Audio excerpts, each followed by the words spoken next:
రావు గారు.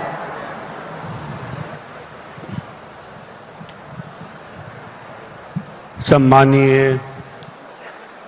मुख्यमंत्री महोदय, सम्मानीय किरण गारू जी, सम्मानीय मंच पर सभी विशिष्ट अतिथिगण, आंध्र प्रदेश के दूर दूर गांवों से आए राम जी के लिए संवेदनाशील हृदय लेकर भावपूर्ण हृदय से उपस्थित सभी को मैं सादर प्रणाम करता हूं। रामू जी से भी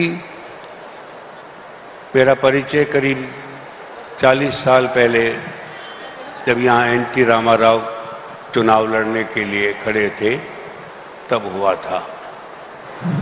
एनटी रामाराव जी का पूरा चुनाव पूरे आंध्र प्रदेश में घूम करके मैंने देखा था और उसी समय में मैंने रामू जी की कलम से भी पूरा परिचय किया था। उनकी भाषा, उनका दूरदर्शिता का जो उदाहरण था वो मैं आज भी कभी भूला नहीं। उसके बाद से तो मैं बराबर उनके संपर्क में रहा।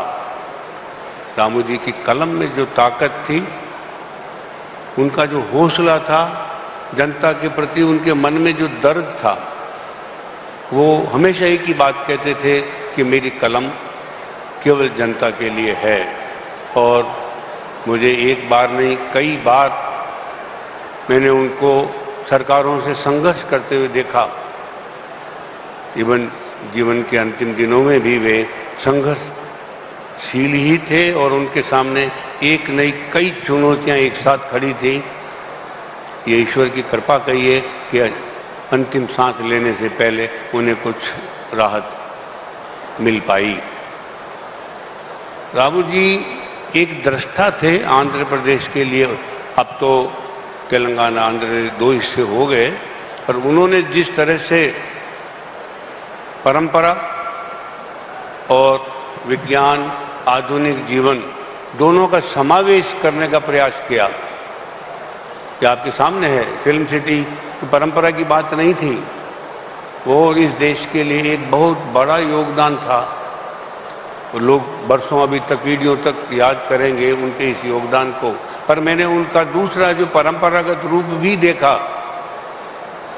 उनकी 3 पोतियों की शादी देखी मैंने, जब तीनों ही पोतियों के दूल्हे के उन्होंने पांव धोए, जमीन पे बैठकर उनके चरण पखारे।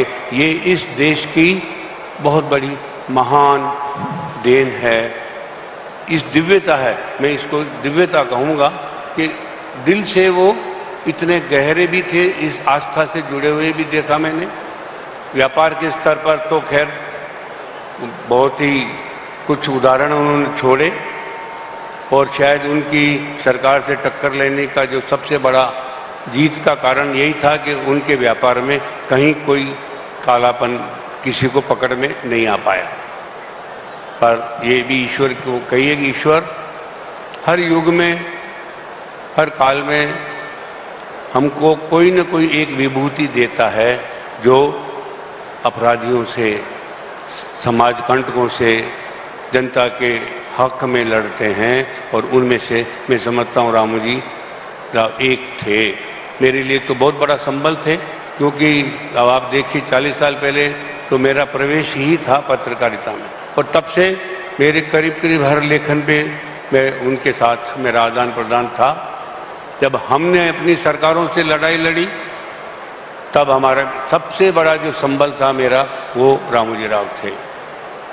तो मैं तो आज भी ईश्वर से एक ही प्रार्थना करता हूं कि इस देश में हर प्रांत में, हर जिले में कोई न कोई रामू जी राव पैदा होना चाहिए।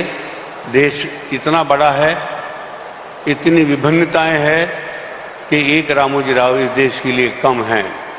और जो भी इस क्षेत्र में उतरे, उसी संकल्प के साथ उतरे कि मैं रहूं या न रहूं, मेरी जनता के हित को कभी आंच नहीं आनी चाहिए। इसी के साथ मैं पुनः उनको श्रद्धा से नमन करता हूं, ईश्वर से कामना करता हूं कि उनको अपने चरणों में शरण दे। नमस्कार। Hello and good evening guys. तो अगर आप एक यूट्यूबर हो और आप जो आपके वीडियोस में आउट्रो टेम्पलेट का इस्तेमाल करना चाहते हो बट आपको जो अभी तक प्रॉपर टेम्पलेट